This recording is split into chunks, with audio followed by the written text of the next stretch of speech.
শাকিব খানের তুফান ঝড় তুলেছে সারা দেশের প্রেক্ষাগৃহগুলোতে।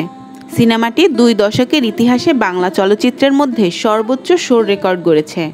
সিনেমাটির গান দুটো সুপারহিট। গান দুটোতেই কলকাতার জনপ্রিয় অভিনেত্রী মিমি চক্রবর্তী রয়েছেন। বাংলাদেশে ইউটিউব ট্রেন্ডিংয়ে শীর্ষে উঠে এসেছে দুষ্টু কোকিল। তিনি সম্প্রতি এক সাক্ষাৎকারে তুফান সিনেমা নিয়ে কথা বলেছেন। এদিকে সম্প্রতি এক সাক্ষাৎকারে তুফান সিনেমা প্রসঙ্গে মিমি চক্রবর্তী বলেন, অনেক দিন পরে বাণিজ্যিক বাংলা ছবির গান এত জনপ্রিয় হলো। তুফান শাকিব খানের ছবি জেনেই কাজ করার সিদ্ধান্ত নিই, কিন্তু ছবির মেকিং এত ভালো হবে ভাবনাতে ছিল না। এতে শাকিব খান একদম আলাদা হয়ে ধরা দিয়েছে। এই ছবি বাংলাদেশের 20 বছরের রেকর্ড ভেঙে দিয়েছে। অভিনেত্রী আরও জানান, শুধুমাত্র তুফান ছবি দেখার জন্য বাংলাদেশের নতুন প্রেক্ষাগৃহ তৈরি হয়েছে। বাংলাদেশের মানুষ ভালো কাজকে দারুণভাবে গ্রহণ করতে জানে।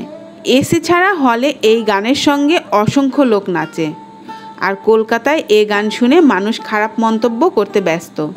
বাঙালিরা নাকুচু হয়ে যাচ্ছে, ভেবেই নিচ্ছে নাচ গান খারাপ, বলছে বাণিজ্যিক ছবি দেখে না। তাহলে দুষ্টু কোকিল উড়াধুরা কারা দেখছে? মিমি বলেন, শাকিবের সঙ্গে কাজের সূত্রেই বেশ বন্ধুত্ব গড়ে উঠেছে। সে অনেক আন্তরিক। দুষ্টু কোকিল গানের দৃশ্যে অভিনয়ের সময় শাকিব যখন বন্দুক দেখিয়ে নাচতে বলেছিল, সেই নাটকীয়তা আমার বেশ ভালো লেগেছিল।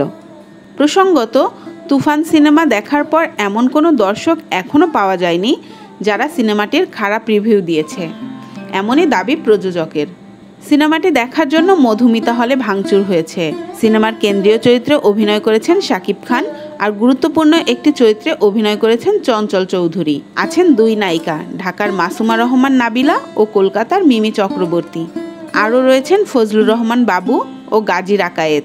পুরোপুরি অ্যাকশন ধাঁচের এ সিনেমায় শাকিব খান একজন গ্যাংস্টারের চরিত্রে ধরা দিয়েছেন রূপালী পর্দায়।